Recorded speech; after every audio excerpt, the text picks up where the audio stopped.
Welcome back, folks. This is Sleepless Night, and today, as you can see there, look at this beautiful steamy sort of atmospheric steam stuff coming down from the ceiling there. There, as you can see there, I am going to be test flying the Lakon Type-9. Now, I say test flying, I've had this ship now since yesterday, so I've flown to a couple of locations with it. But as you can see there, if you're not familiar with the ship itself, I'm sure anyone watching this video will be, but if you're not, there you can see very clearly, it's a beastie, to say the least. It holds more cargo than any ship in the game so far to this point. And even the Anaconda, it holds more than 200 cargo canisters more than the Anaconda actually, which I think the Anaconda's cargo capacity is 228 and this is 440, so 440 tons of cargo this thing holds. So you can look around there. It has quite a few hard points. Let me see, three class 4 and 2 class 2 hard points. I've just whatever I could get at the time gimbaled as much as possible. So of course, you know, you'll notice that I've got a class 4 hard point up here, which only held down there, I should say, under the ship, but I'm talking about up, you know, as in at the top of the list, so you'll notice that, yeah, I've got a class 4 hardpoint with only a C1 gimbal burst laser. And of course, on hardpoints, if you have a gimbaled weapon, I don't know, I'm sure most of you will know this, but if you've never used gimbaled weapons before, if you have a gimbaled weapon, it has to be one class lower than the hardpoint. So the fact that it's a gimbaled weapon and can track the target to some extent means that, you know, takes you have to go one class lower, so that if you just try to imagine it like that, the gimbal takes off 1 point from the class of your hard point, so you can only have like a class 3 gimbaled laser on a class 4 hard point. But I just got what I could get to stick on the thing at the moment. I probably actually could get quite a bit better than that. I haven't looked, but of course I'm not thinking that where we're starting from today is LHS 3262, which is Louis de Lacaille Prospect. Now here they do a fine line in weapons, so if I have a look, I could probably equip it with some serious weapons from here, I would hope, but perhaps not. Let's see, C3 gimbal pulse laser, C1 gimbal multi-cannon. I mean, I can't anyway, because I've basically, if you look over at my credits there on the left, you can see I've only got 2,000 credits left because I've got 346 tons of auto fabricators in my cargo hold.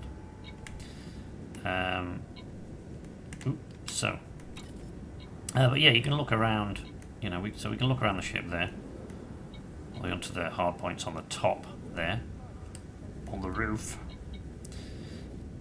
Yeah, where I've just got gimbal multi-cannons, because it's always good to have, you know, if you've got a lot of hard points, it's always a good idea to combine energy weapons with projectile weapons, because projectile weapons, of course, they'll run out of ammo, but they won't overheat quite as quick, so you won't have the overheating problem. So, you know, you're firing away at someone with all these burst lasers here, and that's great, but of course they overheat quite quickly.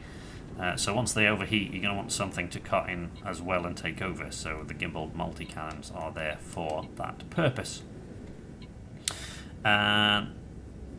So, you know, as we look around, so you can see the hard points on the top there, but you can see here, of course, the Lakon Type-9, this is a beast and a half. So the Lakon Type-9, it has, so you can see where we sit, up there at the top, that's where the pilot sits, but of course there are seats underneath, so there are 2 seats on the level below, and as you'll see later when we go in, you know, you can see a little bit around, see little corridors going off to the sides and stuff like that. So it is a massive ship, and I can't wait to see what comes, you know, in after the initial release, the main release of the game, when they start doing expansions, as they plan to, at least, to walk around the ships and so on. So it's a long way off yet, but I can't wait to see what happens when we get to that point. So we're going to go back out. Okay, so come back out. So we can let's. Actually, you might have a little bit of difficulty seeing these screens because when I was flying around out there, so you might have difficulty within the starport. So you have this beautiful glass cockpit here, but you might have a little bit of difficulty within the starport seeing the screens, because I went on a bit of a I went on a little bit of a jolly with taking screen caps, you know, high resolution screen captures, and so I turned down all the lights in the cockpit. So you might have trouble. Let's turn up the interface brightness just a little. Ooh, there we go. Yeah, that'll do, I think. So we turned up the interface brightness. Hopefully you can see. Oh no, that's not really improved things a great deal, has it? No. Anyway, so what we've got is we have got 300. Oh my god, I can't even see it. 346 tons of auto fabricators, and we're going to take this to Maunder's Hope at Tillian. So let's launch, I think, and as usual, you know, the game capture software that I'm using doesn't like these little transitions and things, so we'll go probably see you up there.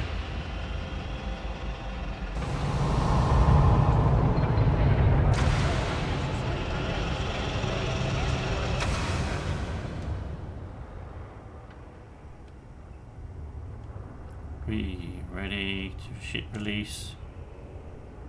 Hey, there it is. Ship released. Engines engaged. Ship released. Engines engaged. Yes. So with thrust up. Fly smart. Fly. Oh, you don't need to worry about that. I'm definitely going to be reducing my speed inside the docking bay in this thing because it's a monster. So let's roll her over nice and steady. Now, it's very important to take it nice and steady in the Type-9 because this thing, unlike... Oop, there we go. Shut up, woman. This thing, unlike the Type-6, which I was flying before, although the Type-6 holds a lot of cargo, it manoeuvres and it's still quite a lot of room around the docking bay, whereas this thing only just squeezes through the docking bay. Oh my god, this is not going to end well. Ooh. It's possible I panicked just a little bit too much there, perhaps, but but yes, so we bashed in. They fixed a few things since Alpha. So, yeah, first of all, I should actually point that out because, of course, I've seen other people that have been doing these videos, of course, ever since, you know, the alpha backers, those with deep pockets that could afford to back the game at alpha stage, which I'm afraid I couldn't. I would very much have loved to because, you know, as I'm sure you know by now, I've been a big fan of this game since the 1980s and been... Detecting hostile scan. Thank you. And I've been waiting for the game to be re-released since the 1980s. Or from waiting for them to do much better, you know, than we were able to in the 1980s, of course. But unfortunately, I couldn't back at alpha. So those of them who could have done videos on the Lakon Type-9 before. But there have been, you know, a lot of improvements since then. For example, you know, it was the case, I believe, from what I've seen. Scott Manley, for example, I'll put a link in the description to his channel, but Scott Manley, of course, who's an alpha backer, has done a video on various ships, including the Lakon Type-9 here, and he has, you know, he found, as most people were finding at the time, that if you clanged someone as you're going in or out of the docking port there, as I just did, that was the end of you, just smashed to tiny little pieces and everything was screwed. But they made a few improvements since then, I think they must have, because of course now we have, so where we go? Oh, we're going to Tillian, so there we go. Ha-ha! Right, so we're going to try and make this video quite quick today. I'm going to have to actually make it quicker. I know I always say that, right? I always say, I'm going to try and make this video quite quick today. But, of course, I ramble on and I ramble on. Why am I turning this over so that I'm level with the galactic plane? I don't know. It's totally unnecessary. But of course, I am a little bit sort of OCD about those kind of things. Oh, yeah, one more thing I should mention, actually. What I'm doing here at the moment is that I am playing in solo mode. Okay. Now I know that when I started out, I said I was playing solo mode until I got the hang of the game, and that has been the case. I only did it so that I got the hang of the game. You know, I didn't want other people sort of griefing while I was, you know, I didn't want people preying on my noob status. But you know, I've long since got the hang of the game, and I've been playing in open play mode. You know, I haven't played in solo mode for weeks. So that was always my plan, to go completely online and play in open play once I got the hang of steering and all those kind of things, trading, and got the hang of the game, you know, in my own time. And I have done exactly that. I've been playing in open play for quite some time since then. But today I've switched over to solo mode to make this video for very good reason, because I tried making this video several times in open play and it just wouldn't have it. I even tried starting up so if you can look to the top left there. Now I made a video yesterday with the Lakon Type-9, and if you look to the top left there, you can see this is beta 1.04, okay, which I mentioned before there. So this was released yesterday. So the beta 1.04 was released yesterday, and there was, although I don't know how long that'll be, by the time I get this video up, it might be like 4 days ago, and the beta 1.4 was supposed to solve several crashing issues, and maybe it did, maybe it didn't. I never had the issues that it was talking about before. But what I have found is, since the beta 1.04 release yesterday, I've found that it crashes for all kinds of different reasons. There are all sorts of problems which I never experienced before. Now, as I'm sure those of you watching this will probably have gathered by now, you could fit my extensive knowledge about computers and the internet and so on probably on the back of a matchbook. So I'm not exactly very well versed. You know, I'm not a very tech savvy kind of guy. But that may also have something to do with the fact that the servers are very, very busy. Because, of course, people have gotten bored, you know, through the beta release, they got bored and sort of wandered off, and then, you know, so that you didn't see an awful lot of other players around. And then the beta point where 1.04 release came out yesterday, and all of a sudden everyone goes, "Ooh, I want to see what's changed," and rushes onto the... So when I was playing it yesterday, I mean, the skies were just crowded as hell. You know, there's loads and loads of people that you saw. It's a shame, actually, because now that I've started making these videos in open play, I kind of like to sort of spot other players while I'm out there and give them a little bit of a shout out in the videos when I see them. What am I doing? What am I doing this for? I don't know. What do I do anything for? So yeah, I kind of like to give other players a shout out when I see them, but of course I've switched over to solo play because it was just impossible. I tried making this video a few times earlier on. It was glitching, you know, lagging, crashing every 5 minutes. It made it impossible to make the video. So for the purposes of this video only, I've switched back over to solo mode, so we won't see any other players, unfortunately, which is a bit of a shame. But so here we are. Look, we can look around this cockpit now. As I mentioned before, when we were looking there in the outfitting panel, you can see that the Lakon Type-9 has a double-leveled cockpit. So below us there, a bit difficult to see. I could probably see this better if I altered my field of view, but I'm not going to start messing around with that because I've got it just the way I like it, and I'm not altering it for you, asshole. But you can, you know, we can look around. This thing is a beast. It's a monster. You can even look over. Look, you look to the left, and in fact also to the right. You can see there are corridors going off to the sides there. Wonderful. I can't wait to see what they do with that. As I said, it's a long way off, but I can't wait to see what they do with that in future expansions. Long after release, of course. They've said this will, you know, it's a long way off yet, but when you can actually walk around the ship, which is what they have planned. I hope they can end up being able to afford to do this now, or they're going to manage it, because there's going to be a lot of disappointed people if, after all this promising, they won't be allowed to. Have we learned nothing from Peter Molyneux? No. Man promises something every time. Oh, Fable 18, you'll be able to do this and you'll be able to do that, but no. Invariably they're let down. But I have never known that to happen from David Brabin. One of the things I find, look at this. Now, so, of course, for this ship being so large, probably better to show you this when we're going into the... So we're going to... Let's jump, shall we? Now, once again, you know, same thing, so I might see you on the other side of the jump. If this doesn't go well, it could all go tits up. Drive charging. So, yeah.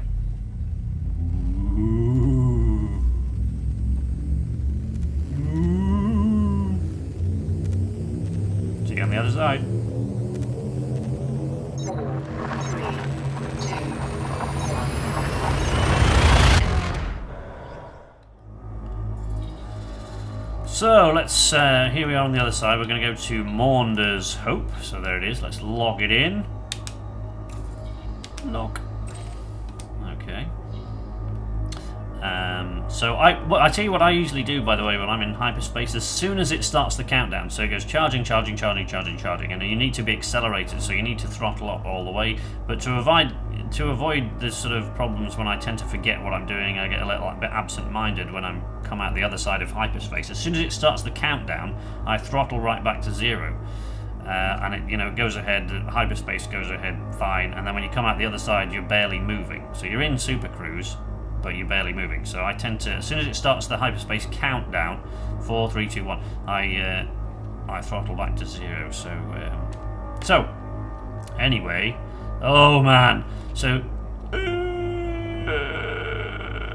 yeah, there we go. So now we're in a Lakon Type-9.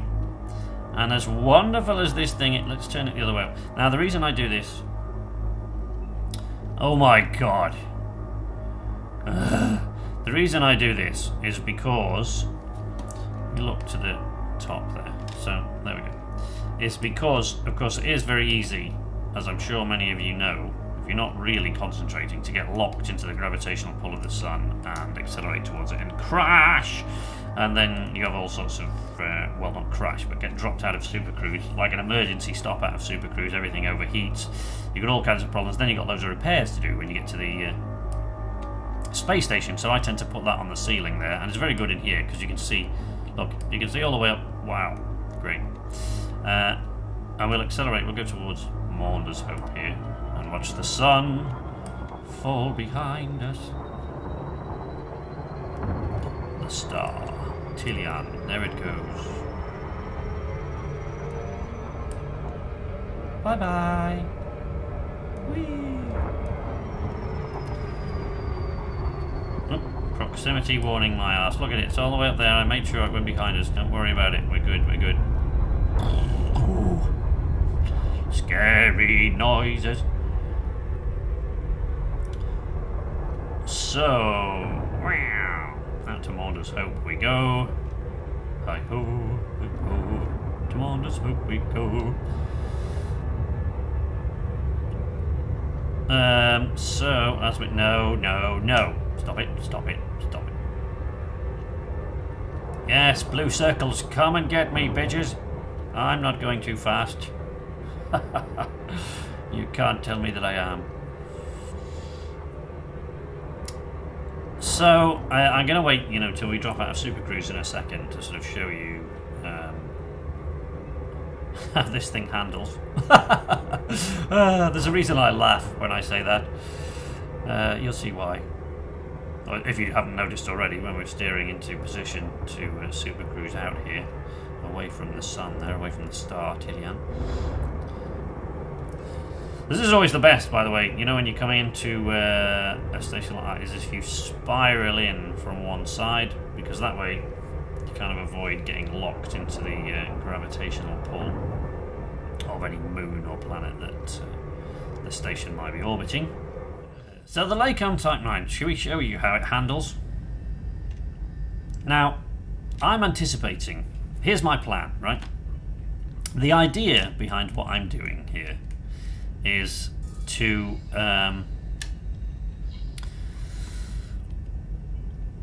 the idea behind what I'm doing is, before I go out and get into combat, you can probably see by the fact that it says kills 1 over there, and that kill was just someone who came to attack me and decided he was going to take my cargo and didn't, because I blew him to smithereens. But most of the time, I just accelerate back into Super Cruise. The reason for that is because what I want to do is, rather than sort of having these costly insurance things that then bankrupt you, I wanted to explore quite a lot, and the Lakon Type-6 was fine for that, because it jumps like 28 and a half light years in a single jump if you're unladen, you have no cargo.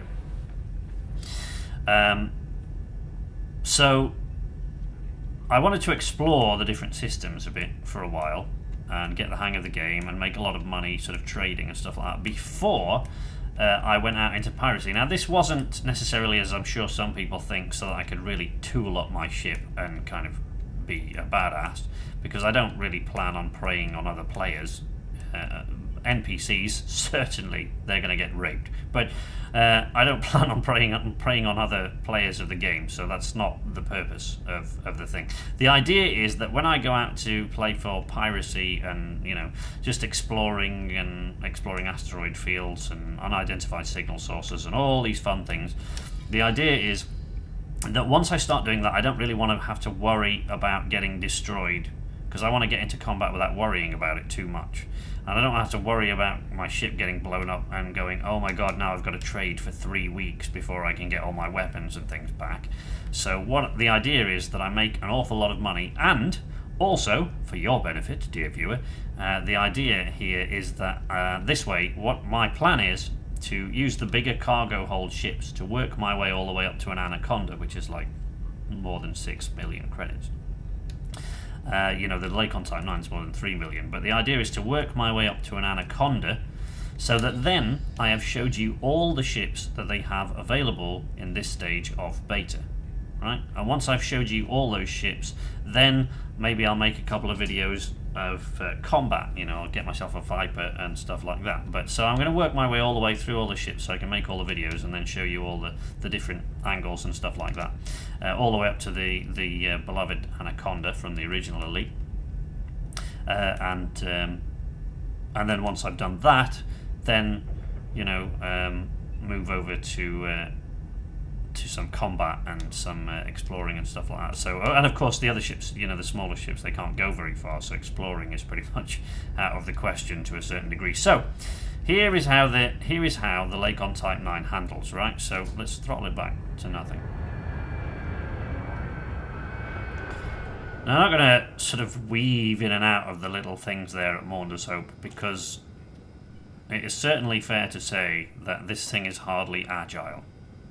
So it holds 440 tons of cargo. It has a hyperspace jump range when empty of approximately, when empty, you know, within the basic guns that it starts with, it has a hyperspace jump range of, I think, just short of 18 light years. So when it's unladen, 18 light years. However, what we'll do is we'll go, so if you look down here, right, when you look at your throttle, okay, you know, I know that I'm preaching to the converted most of the time when I'm talking to most of you, because most of you are familiar enough with Elite to know all these things, but for those who aren't, and for those who are looking to sort of figure out how it all works, when you look at your throttle here on the right hand side of your little radar thing here, so when you look at the throttle on the right there, you see that little blue area, right? If you throttle in to that blue area there, what the blue area denotes is that this is the point at which your ship is at its most maneuverable, okay? So, bearing that in mind, this is the Lakon Type-9 at its most maneuverable. So, okay, let's yaw first. Okay, yaw, we're not bad there, okay. Oh, you know, pitch. Not bad. Pitch. Yaw. Wee. But now then, right, you ready? Roll. Oh my god. Now, as you could probably tell by that really hard clunk, that was my that was my joystick in my right hand leaving the desk.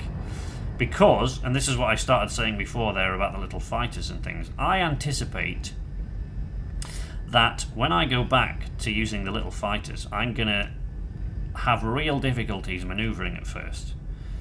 And the reason for that is because it requires a gentle, delicate touch in those very manoeuvrable ships. But in the Lakon Type-9, I've noticed yesterday that even with the throttle and everything, I've started to get very heavy-handed, because it doesn't throttle very fast. Right? And look at that. Right, with balanced, so with the power distribution on its most balanced setting, right, that's 85 kph. 85. That's ridiculous. That is absolutely ludicrous. 85 kph. Oh my god. A goddamn Robin Reliant can do that speed. For crying outside. Look at this. Yawn, I'll think about moving if you really ask me nicely, says the vessel. Hey, maybe I should write a children's book. No, probably not a good idea. But even if we go up to... So let's poke it up so we get engines. Boop, boop. Ooh, mighty 130 kph. Oh my goodness. How exciting. The really funny thing about this, and every time I did this yesterday, this made my wife laugh tremendously. She thought this was hysterical. Oops. Talk just a little bit. Let's not fly into it for the sake of, you know. So, the really funny thing is this, right? So, you know, you press the boost. You've seen me do the boost like in the Viper and all these other things, the other videos, right? And it goes, you get this big boom and then a rush, you know, the space dust thing just rushes towards you. The ship shakes, the entire thing lurches and whoosh, it goes zooming off into the black there.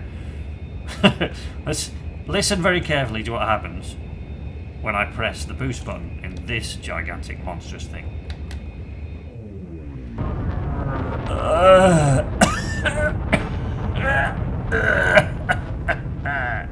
I'll think about going a bit faster. That's pathetic. Let's try again. What do you mean go faster? No. I can't. So yeah, it is just pathetic. It's quite laughable actually when you hear it. You remember that bit in Empire Strikes Back? When Han Solo is, you know, they're at the rebel base on Hoth, right? And Han Solo is trying to get his ship powered up quickly and escape. Haha, dramatic music. And so, you know, he's trying to get the Falcon powered up there, and he flicks all the switches and it goes do do do. And this boost in this ship, it kind of reminds me of that. It's pathetic.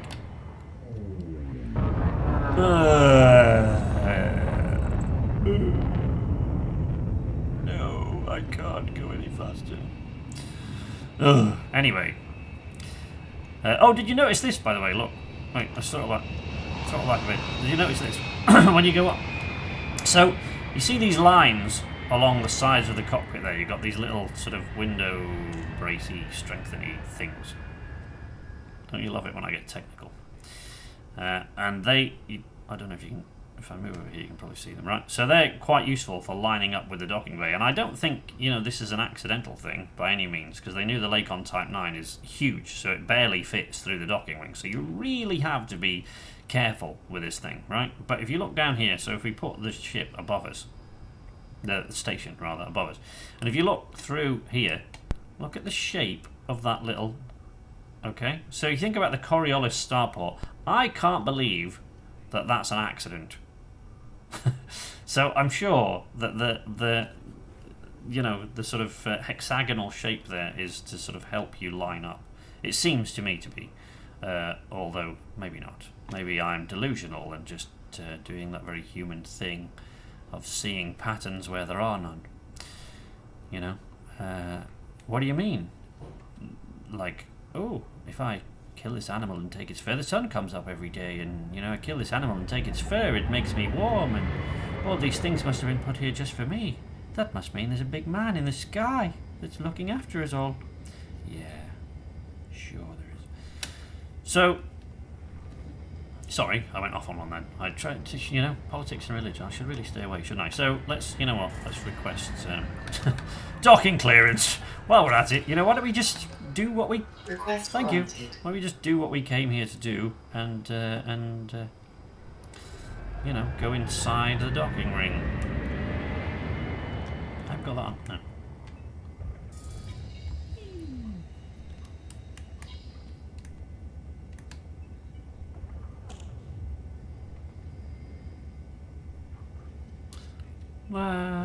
Focus.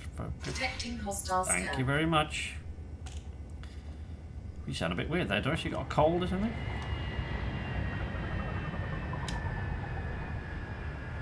So, yeah, you know, you get quite sort of complacent at this manoeuvring about stuff, you know, when you've got a Sidewinder, a Viper, a Cobra, or, you know, frankly, even a Hauler. or even a Lakon Type-6, you know, you get quite sort of, it's so easy, you can just fly in from any direction and sort of blast right through the docking ring. But the Lakon Type-9 takes you back to those halcyon days of 1984 when you were desperately trying to line up your vessel with the docking ring, because if you didn't do it perfectly, you were gonna die. And that's pretty much what the Lakon Type-9 does for you. It'll bring you back to 1984 in a flash. Because, you know, you've really got to be a little bit more careful with this thing. Where are we? Pad 39. Oh, there we go. See? Bang.